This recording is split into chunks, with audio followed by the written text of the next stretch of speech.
4th and 5th. Tickets are $25. Call the theater box office now at 727-842-6777. You don't even have to pack a bag. Bon voyage. This is the TAN Talk Radio Network.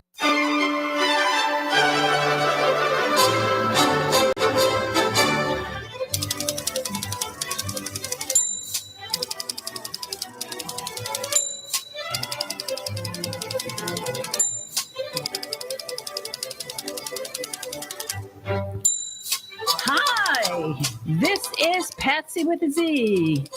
Welcome to Joy on Paper, a program for writers and those who dream of writing, and for everyone who wants to know the story behind the book.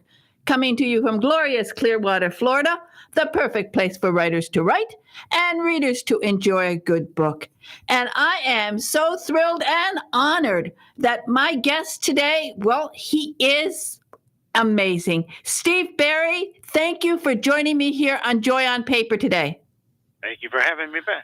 Wow, it is just wonderful. I love your books. And the new book, The Last Kingdom, is terrific. Well, thank you. I appreciate it so much.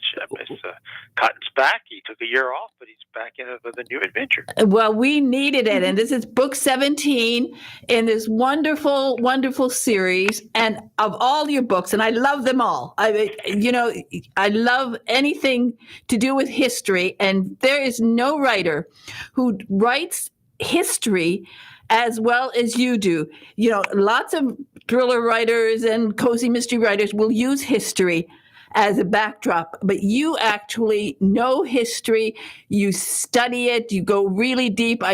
Your books are so accurate. I think really you only make up a little bit, and what you discover with your research just is always so fascinating.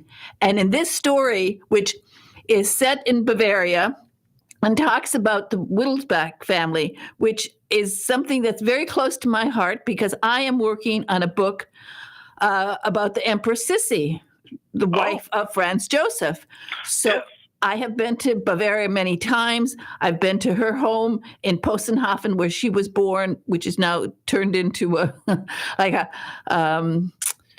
it's a very fancy apartment complex now. But I've been there. I've walked, in her footsteps. And I've been, of course, to these castles that you talk about. So, and most of my listeners don't know that they've actually seen the castle that you talk about in the book, about the Wittelsbach. They don't know anything about Ludwig II. So tell us about it. Isn't it an exciting story? It is, and it deals with two of my favorite things. One, Bavaria. I love it, too. I've been there many, many times. And it also deals with King Ludwig II, who's one of my favorite historical characters. He was connected to Elizabeth, Sissi. They almost married, but did not. But they remained close friends, for the rest of his life. I've wanted to put Cotton into a story with Bavaria and King Ludwig, but I haven't been able to really assemble it and put it together. But I finally came up with the right thing.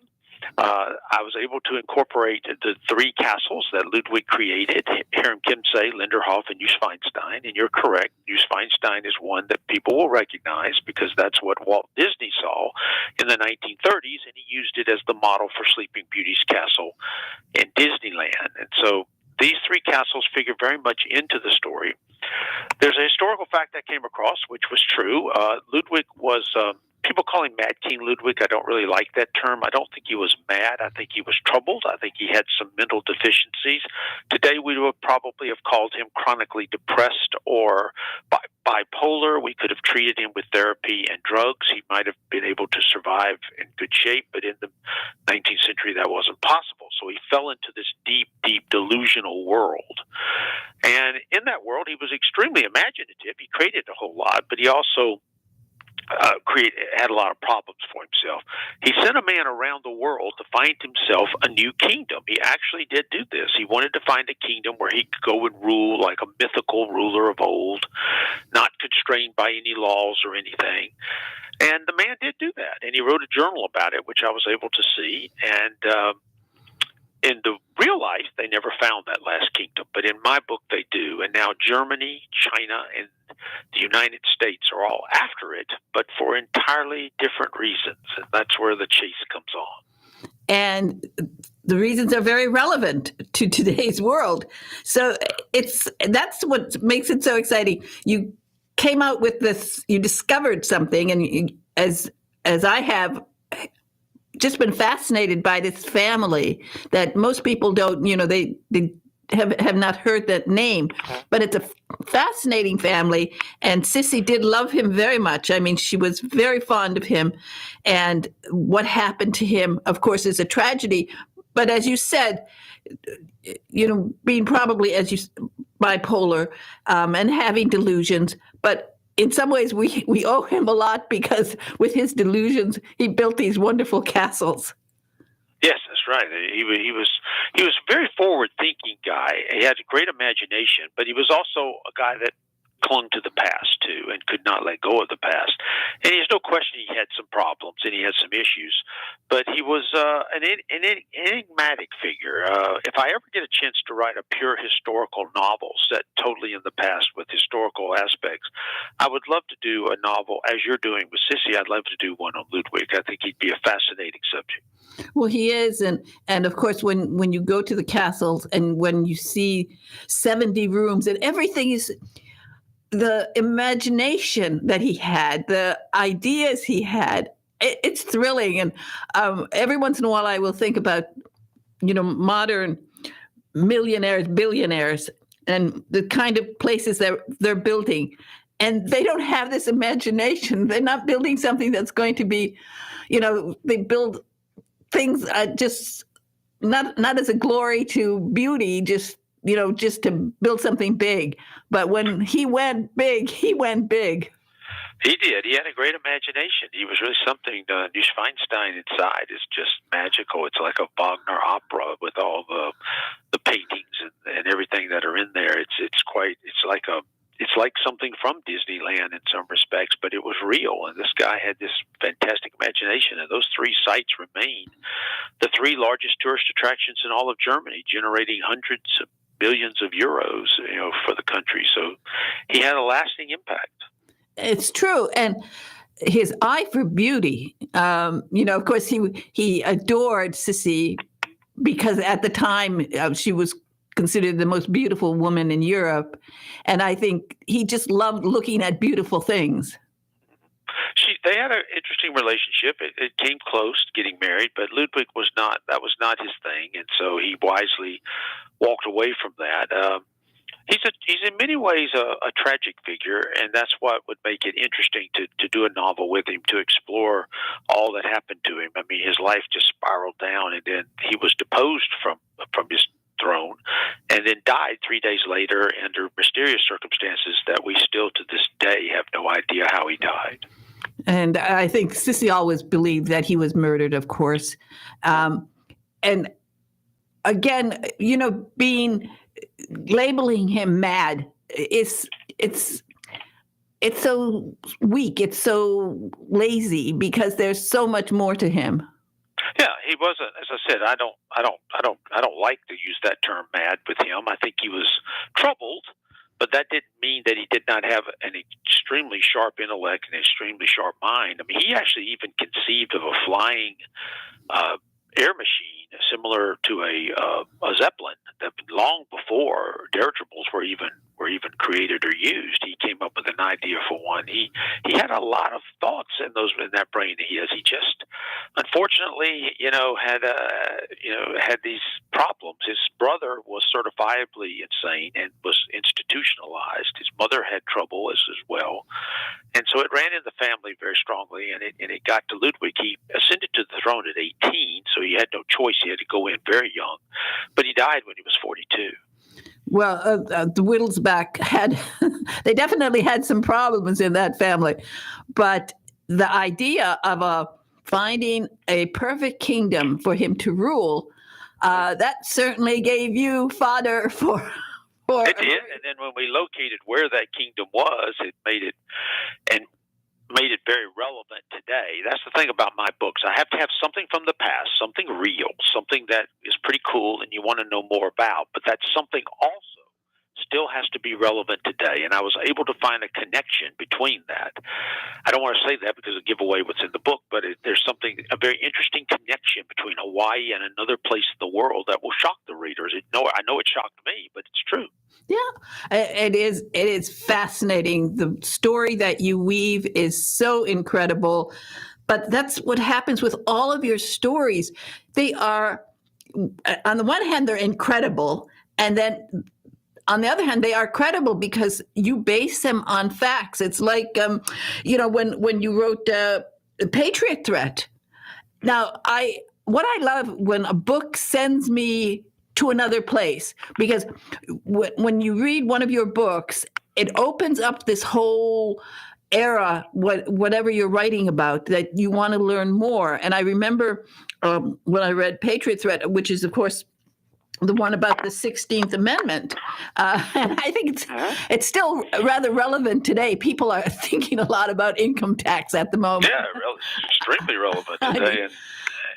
And after writing that book, I'm firmly convinced that the 16th Amendment was never legally ratified by this country. I don't think there's any question it was never legally ratified. It's fascinating. And that thriller deals with that, the question of whether the 16th Amendment was legally put into place or not. And it's an argument the federal courts don't want to hear anything about, but I think there's some serious questions as to whether that amendment was properly done. And that it formed a great novel. And the Patriot Threat was the novel that dealt with that.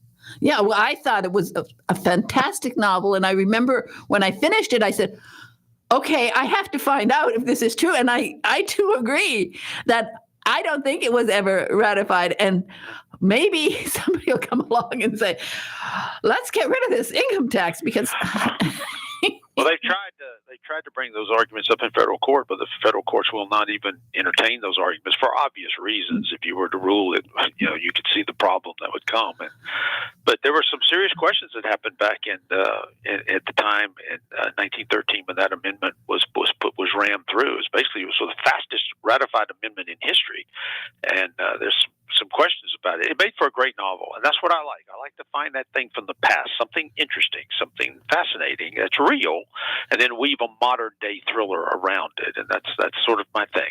Well, I think every April 15th, you should have a re-release of that book, and people will they'll buy it. They'll buy it because they're going crazy with income tax. And I think that just reminding them of that book will be terrific because it is true that what you write there is factual. And of course, you weave the mystery, you weave the story around it, and Cotton and and all the people get involved. Yeah, I try to keep the books about 90% to reality. I keep them as close as I can. I have to trip it up because I'm writing a novel to entertain you, so that 10%. But then I have a writer's note in the back that's going to tell you where I tripped that up so that there's no misunderstanding. And like you said, there's been 17 Cotton Malones, but those should not put the reader off. I do not write them where you have to read them in any particular order. You can skip around. You can pretty much read them however you want to, and you won't have trouble. You skip around in history so beautifully. Yes. You go from one period to another. You're always coming out with some brilliant new idea based on a historical fact, and that's what makes it so wonderful. Your books are also so layered because of the fact that you have this backstory for Cotton. So for my listeners who don't know, just talk a little bit about Cotton, because I remember one of the books.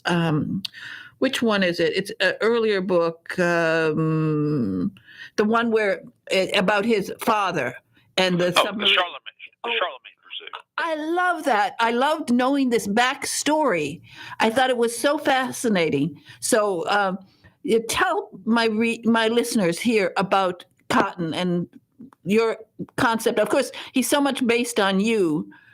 Your personality. He is. Well, I created him in 2006 in The Templar Legacy, and when you create a new character, you want him to be kind of fresh. He's got to be fresh and a little bit different. So I made Cotton a retired Justice Department agent who lives in Copenhagen now, owns an old bookshop, and kind of gets himself into trouble by getting back into his old profession from time to time. And Cotton started with the Temple of Legacy in 2006, and now he's here in The Last Kingdom, 17 books later. And he's not a Daniel Craig kind of guy. He's not a James Bond, shoot 'em up, big physical guy. He's more like, I've always thought of him like a George Clooney kind of guy. He's like a guy next door, a guy that you would never think would be capable of these things, but he can rise to the occasion when he's called upon, and he can do extraordinary things when necessary. And he lives a quiet life now, but he gets drugged back in periodically and in these adventures, and he's caught on and done very well. I've been very surprised with it, and he gets to keep going on. Interesting thing, though, we have another character in the Cottonmouth series. His name is Luke Daniels. He's a younger character. He came in a few books ago. He's a younger version almost of Cotton, where he can make mistakes and mess up and screw up as he's learning what to do. He's going to get his own series starting June 27th. We're going to do 3 books with Luke Daniels. The first one is called The Ninth Man. It comes out June 27th, and it deals with something extraordinary from the Kennedy assassination, something I don't think many readers will know much about. I know I didn't when I discovered it. So that will be the first adventure, and then there'll be 2 more coming in the years ahead. And I'm writing those with the great thriller writer Grant Blackwood. Well, it's wonderful that Cotton has been mentoring him and bringing him along on the adventures, and of course in this one, in the new one. And I love that relationship. And of course, we have Cotton's wife, and tell us about her. And, I have to say about him being an antiquarian and having a bookstore. Of course, that for me, that is like the perfect occupation. And I think it's so wonderful. You, of course, were a lawyer and a politician. It's hard to think of you as a politician for many years. But did you also dream about being an antiquarian bookstore owner? Oh, I'd love to have owned a bookstore. It's been a lot of fun. They unfortunately in today's world don't make a lot of money, and there's a lot. It's very difficult to have one nowadays. Those kinds of things are kind of gone. But Cotton has a rare bookstore. He deals in used books and rare books, so he's more of a collector's kind of guy, which would actually be kind of fascinating to do. So, and when I was creating him, I needed something different, something fresh, something that no one had done before, and that's why I came up with that idea of making him a bookseller. And we've used that, several times over and over as part of the hooks of bringing in of how the stories start off and how the stories go. So it gives him a little freshness, a little bit different. It gives him depth, and it's so much fun for me because I literally live in an antiquarian bookstore. I collect books. I have perhaps 500 books from the 1700s and 1800s. Wow. That's what I do. One of the things I do. At one point, I had 6,342 books. Wow. I've wheedled it down to 3,000. But I live that life. And you do that. Yeah, but I'm not selling anything. I wouldn't sell anything. You become obsessed with them.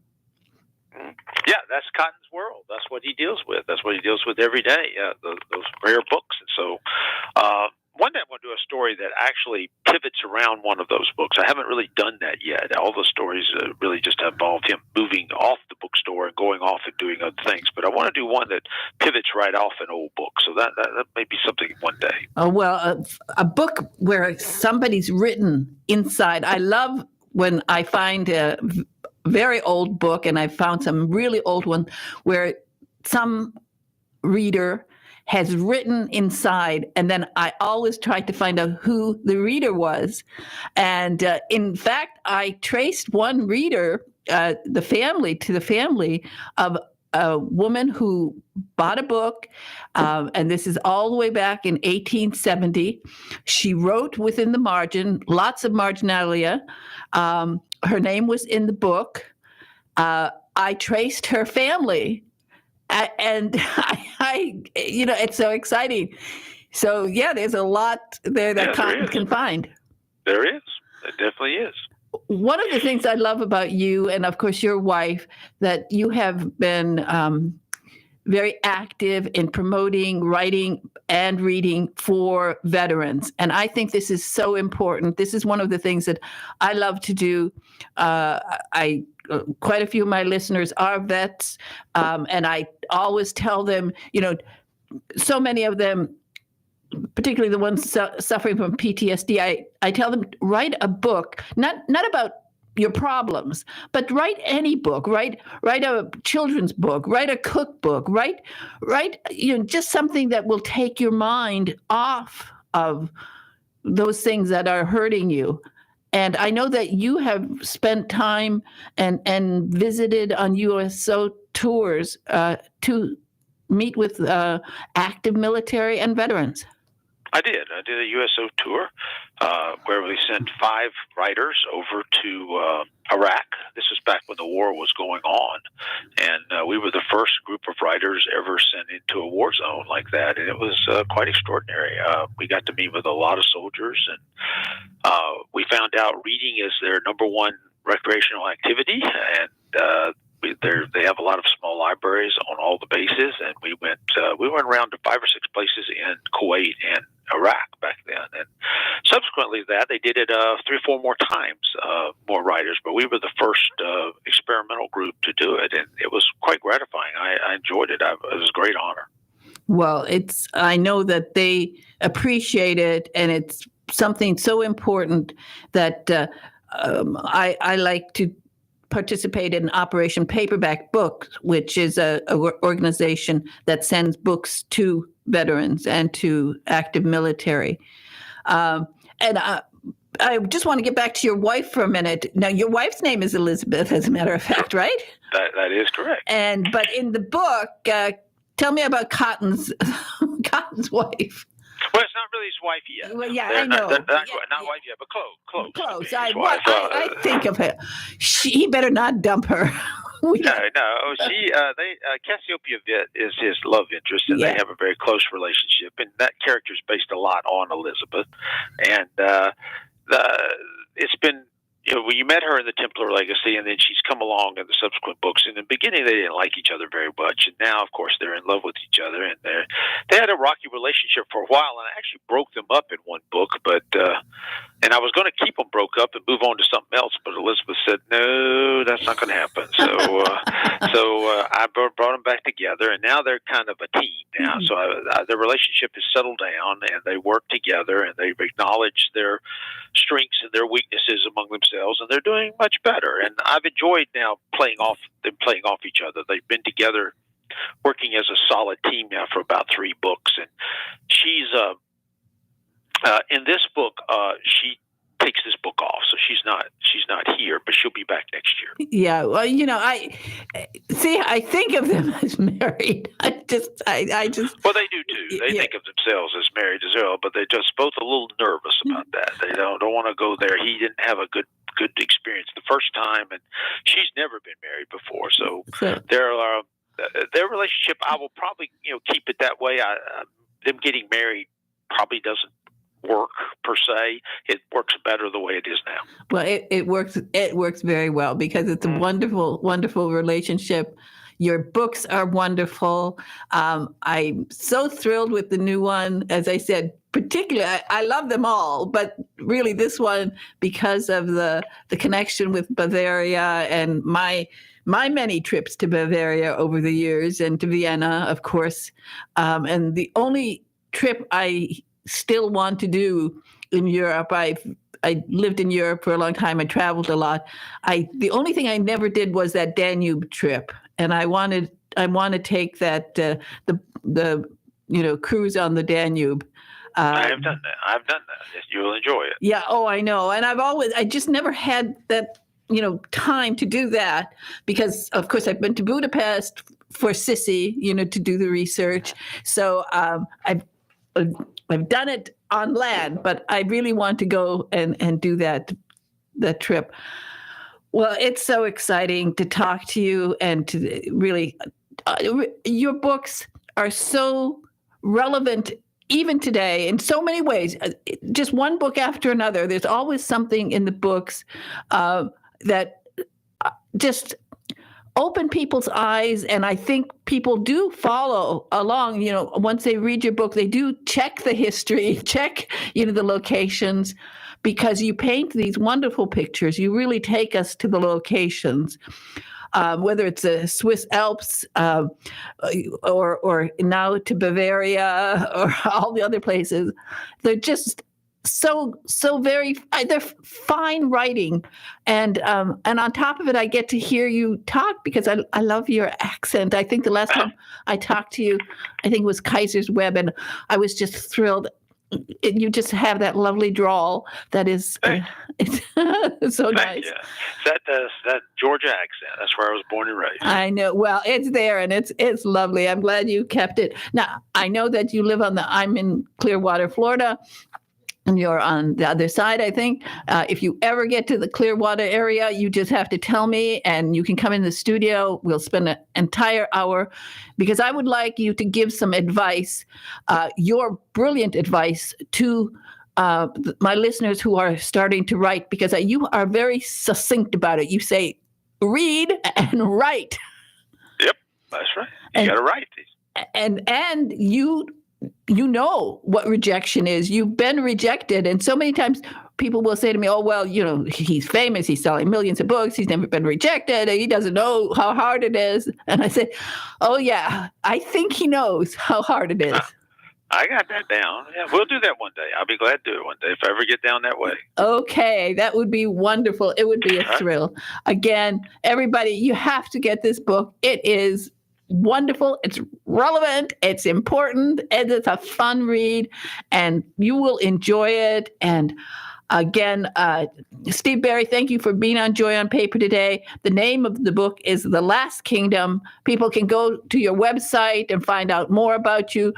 These are standalone books. All of the books you can read in any order, and they're on different subjects, different cases in history, and they're brilliant. Oh, thank you so much. Okay, thank you again so much for being on Joy on Paper. Bye-bye All now. right. Thank you. Bye-bye. Bye. Oh, wow. What a guy. Oh, this is an amazing book. I love this book. Okay, I'm going to go, I think, is my caller online? Big Ed? Okay. Okay.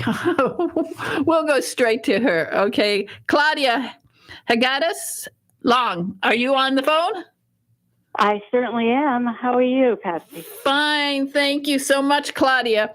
And the name of your book is Our Lying Kin. I almost said king. Our lying. we do have. There's a little play on words there. Yeah. Yeah. Our lying kin. And as you probably heard, I was talking to Steve Berry, and he's so amazing. His books are so amazing, and it was lots of fun. But I wanted to talk to you today because when I got your book, when I first got your book, I thought, oh, this is, well, one, there's so many things I like about the book, and you have to tell us, about the storyline. But I love the layout. I love the story about the two sisters. On the one hand, it's sort of a serious book, and then on the other hand, you write sort of very light and funny stuff. So tell us about this book. Well, thanks, Patsy. Yeah, I listened to your interview with Steve Berry, and it sounds amazing. And it's a little bit of a hard act to follow, but let's give it a try here. Okay, so Our Lying Kin is the second of the Zara and Lily series that I've started. And yes, they can be read in any order that you wish, of course.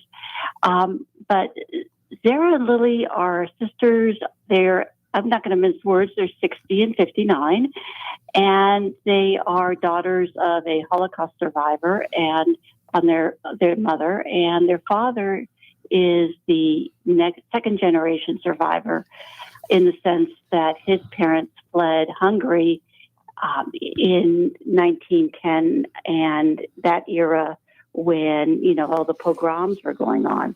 So there is a very serious background, as you say, to the story. And it's the first was 9/10 of the Law, which dealt with the mother's story. And Our Lying Kin talks a little bit more about the dad's story. But it's not about that in that sense, because Zara and Lily are busy sleuthing around and getting themselves in trouble and dealing with the pandemic, frankly.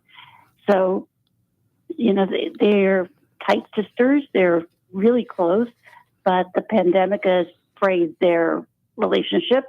And so has what happened to Lily in 9/10 of the Law.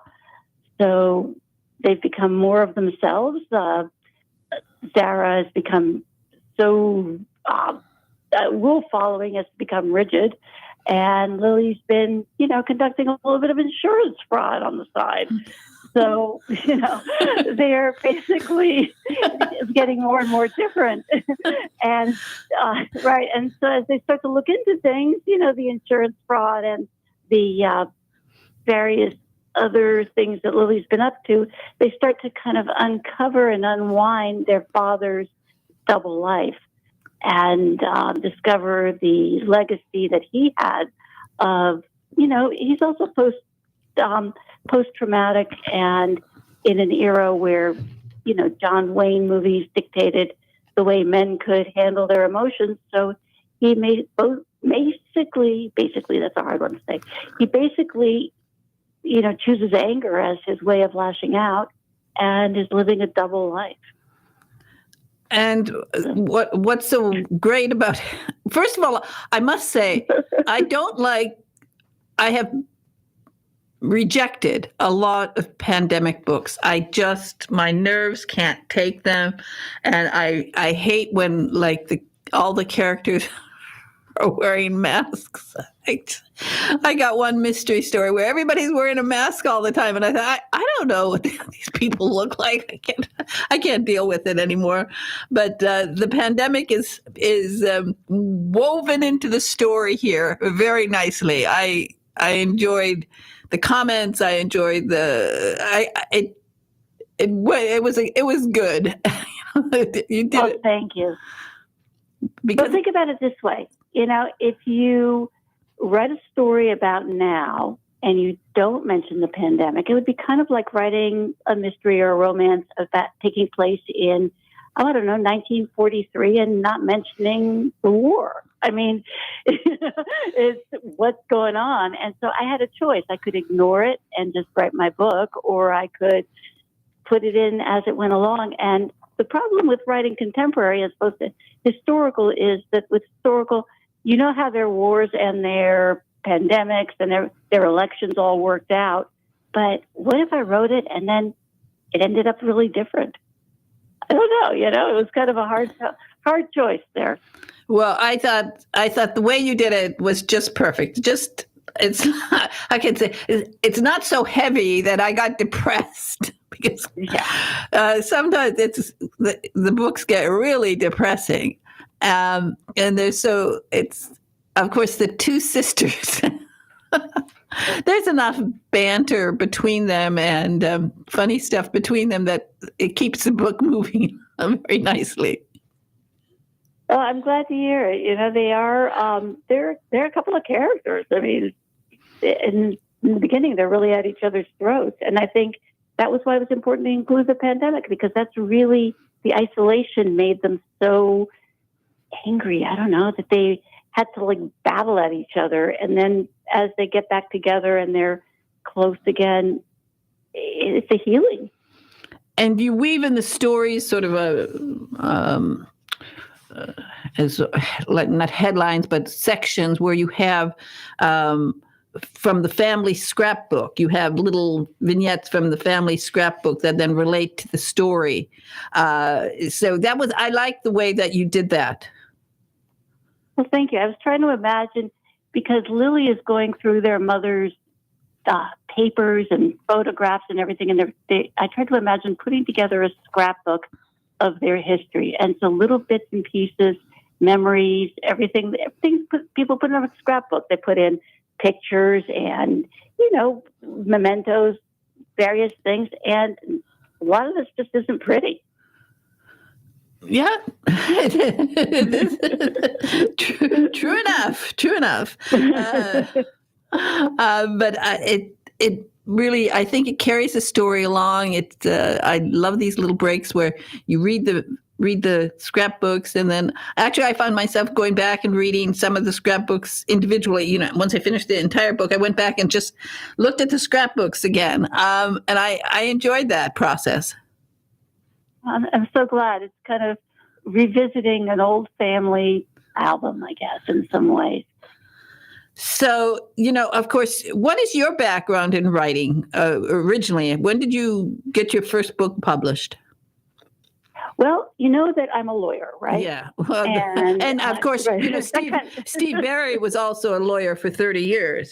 So you lawyers Yes, I was listening to the interview, and I wanted to talk about the 16th Amendment, and wait a minute, no. That's his story, not mine. But, lawyers, we tend to get excited about that sort of thing. But anyway, I've been writing for a long time, about 20 years, and I self-published a mystery, which was not terrible. And then I wrote, and you can't tell anybody this, okay, but I wrote women's erotic fiction under a pen name. Okay. And yes, and I'm not going to tell you my pen name. And so that was, it pays well. But anyway, that kind of got me good at describing things. Let's just say that. Always remember to count your limbs. But anyway, so then think about that for a second. And then I decided I wanted to write something relatively serious. So I wrote Josefina's Sin, which is in 1590 in colonial Mexico. And a lot of people don't know about colonial Mexico with, the Spanish viceroyalty there and the Inquisition reaching all the way to Mexico. And I wrote that and got an agent, and Simon & Schuster published it, and I almost fell over in shock, And so that was 2011 that it came out. And that was followed by two more historical fiction and colonial Mexico books. And one is The Duel for Consuelo, and the one after that is Chains of Silver. And then I wrote one about women in the labor movement in San Francisco, but you can't sell a book like that.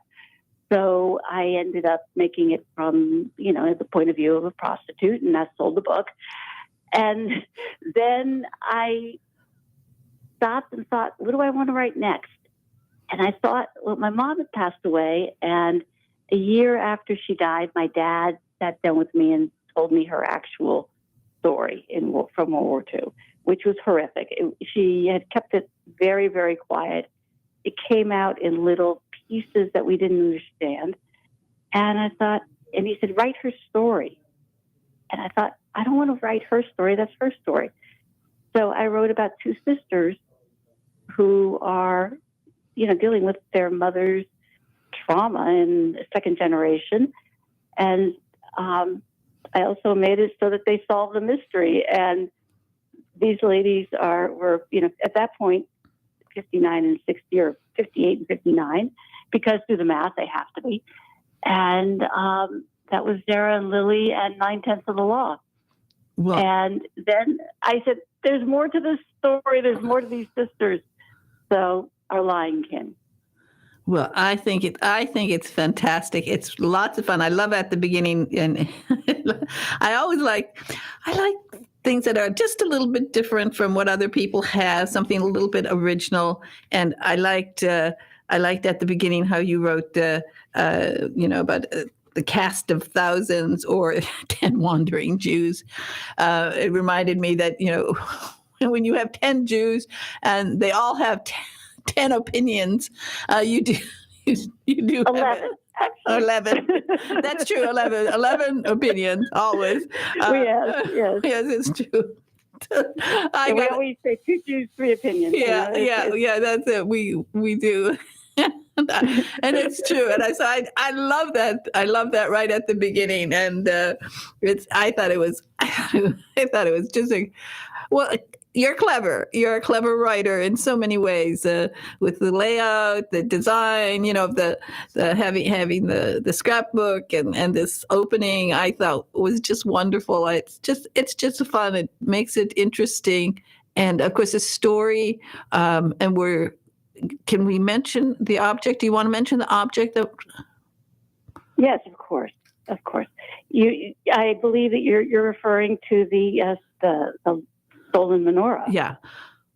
We can mention that. There is a stolen menorah, and that is a very important. That's part of the storyline about a menorah, and I think that again, very clever, very smart, and it keeps people turning the pages. I'm glad. Well, the actual story of the menorah is that the true story is that when I was 21, my mom and I went to the Jewish Museum in New York City, and she did exactly what Aurora does in 9/10 of the Law. She walked up to this showcase of menorahs, and she pointed to it, and she said, "We had one just like that."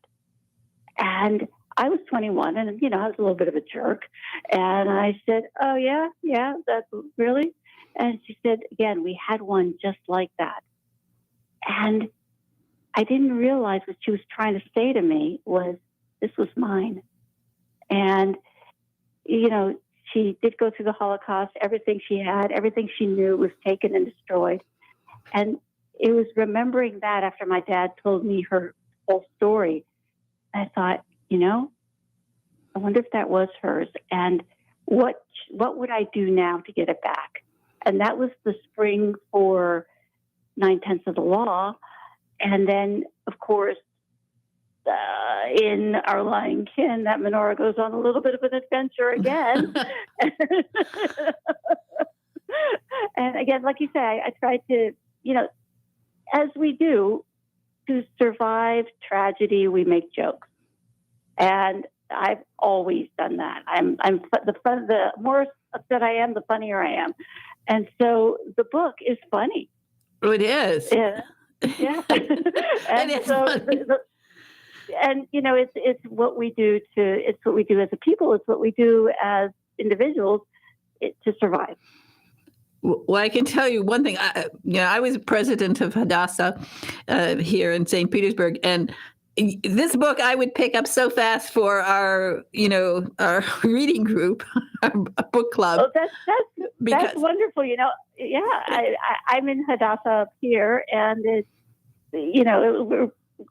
it's hard to get anything right during we're just coming out of the pandemic, in truth, and so we're still kind of remote and various things. So I would love it if they did. Not just every Hadassah, every library group, they should just pick this book, because you want a book that, particularly when it's a book that covers something in the Holocaust, but you can't do something overwhelming that is so depressing that at the end nobody wants to eat the snacks. Right. You just can't. It's just I've been to a few like that where it's almost so overwhelming that your heart is broken. But in this one, your heart is broken, but you're also laughing a lot. Because your heart's broken, but you'll survive. And you'll eat. But yes. Yeah. So especially around the time when we have Hamantash, and boy, we could dig through the Hamantash with this book. Oh man, yeah. Well, that's coming up. That's what is it, a week? I have it on my mind. Exactly. Once you bake Hamantash, and your mind is on Hamantash, and so once you start thinking about it, you can't stop. Exactly. I should have a Hamantash party and have everybody read this book, because it just you feel that it's just right. Well, thank you. It's I'm very proud to hear you say that. I'm in awfully good company there, looking at the list of people that you've been interviewing, because of course I went to the website and, being a lawyer, of course I prepared, right? And can't help that. And I thought, wow, I don't know, these are awfully famous people here. You saw that I talked to the ambassador from Israel. Wasn't that fun? Amazing. And then I also saw you talked to Philippa Gregory, and you talked to, oh my gosh, I'm like, oh no, I don't know what I'm going to say with all these people, but I always find something to say. Well, you do. You can't stop me. And you have something to say with this book, because Our Lying Kin is lots of fun to read. It's a great book. The mystery is wonderful. Your characters are wonderful, and you're a joy to talk to. So do you have a website you want people to go to? Absolutely. Go over to www.claudiahlong.com. I don't have the Haggadis in there because that would make that website unfindable, but it's claudiahlong.com. Pretty simple. And I'm on Facebook. Do find me on my author page because I'm very active over there. And on Instagram at Claudia Long Novels. And I am anywhere you want to find me, you will find me. And my publisher is Cosma Press, and they have a website as well. And so please do come along and find the book, Our Lying Kin. And it's the one before it is 9/10 of the Law, and there will be another. Okay, well, and then you will I don't be know if I'll get to Steve Berry 17. But. And you will be back here, Claudia, I look forward to having you back here. As soon as the new release is out, you let me know, and you'll be here, okay? Thank you. I'm greatly honored, and it was a pleasure to talk to you. It was a joy to talk to you. Bye-bye now. Bye. Take care. Okay, let's do the commercials. Let's do the commercial, and then I'll come back and say bye-bye.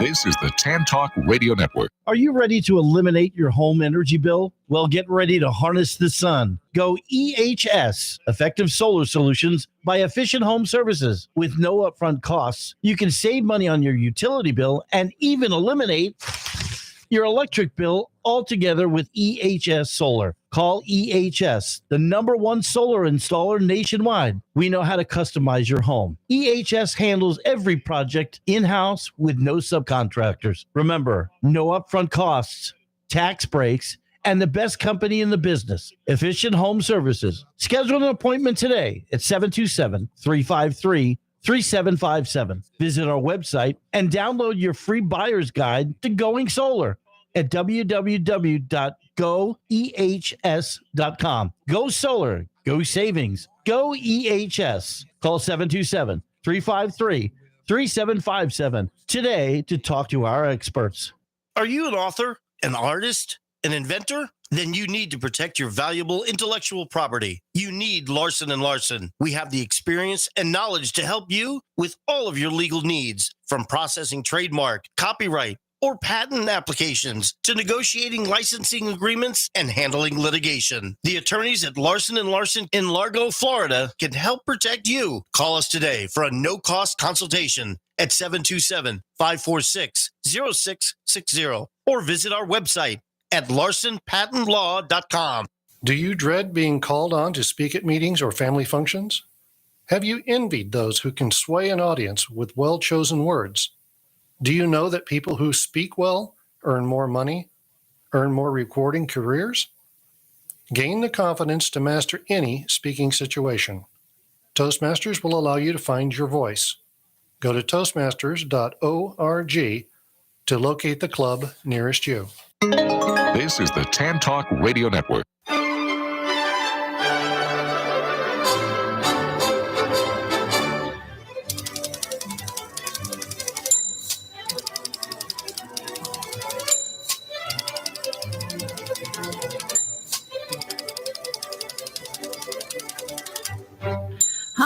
this is Patsy, and I am going to say goodbye right now. Thanks, Big Ed in the control room. And I'm going to, before I leave today, I want to play a book buzz, one of Rita Moreau's book buzzes. And that's what we do here. We play book buzzes to remind you of books that you should not miss. And next week, Rita is going to tape some more book buzzes because she loves to do it. She loves to help authors promote their books like we do here with Devon Miller and Bria Burton. So we're going to play that book buzz from Rita. Meanwhile, I want to just say to everybody, thank you so much for all of the emails I'm getting about the 8th anniversary of Joy on Paper. And I will be bringing back some of the authors over the years that have been on the program and authors that I want to remind you about. And so that's what we love to do here. And I hope that if you have a book, you have to let me know. And if you haven't started the book, start writing it. And meanwhile, we'll play the book buzz from Rita Moreau. And she is the author. Oh, she is so wonderful. She is writing a new series called Wacky Florida, and it's going to be lots of fun because she is a hoot and a holler, and I am so excited for her new series that is going to be coming up by the end of the year. And definitely, I wanted to just play a book buzz, and then at the end, Ed will play my bye-bye music, but here goes a book buzz that she recorded because we want you to remember all the books that we talk about here on Joy on Paper. This is Rita Moreau reporting for Joy on Paper with the latest book buzz mystery, Bells, Spells, and Murders, a Witch City mystery by author Carol J. Perry. And here's the buzz. Lee Barrett has landed her dream job at Salem's Witch TV. As the new field reporter, she'll be covering events live as they're unfolding. Next on her holiday checklist is an interview with the beloved chairman of a popular walking tour through Salem's historic districts. But it may be his ghost walking this snowy Noel season after Lee finds him murdered in his stately offices, bloody Santa hat askew. With her police detective boyfriend working the case and a witch's brew of suspects, including some bell-ringing Santas, Lee chases down leads aided by her wise cat, Orion, who I love, and some unsettling psychic visions of her own. When a revealing clue leads to another dead body, not even a monster blizzard can stop Lee from inching closer to the truth, and a scoop that could spell her own demise this killer Christmas. But don't take it from me, from RT Book Reviews, an entertaining story that keeps readers guessing until the very twisted and eerie end. Carol J. Perry has done it again in Bells, Spells, and Murders just in time for the holidays. This is Rita Moreau, also known as Radio Rita, reporting for Joy on Paper.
WTAN, Clearwater, FM 106.1, WDCF, Dade City, FM 102.3, WZHR, Zephyrhills, FM 104.3. Listen.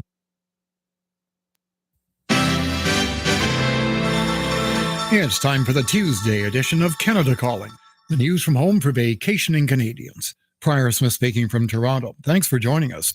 Well, spring arrives officially in about 3 weeks, but you'd never know it looking out the window here in southern Ontario today after a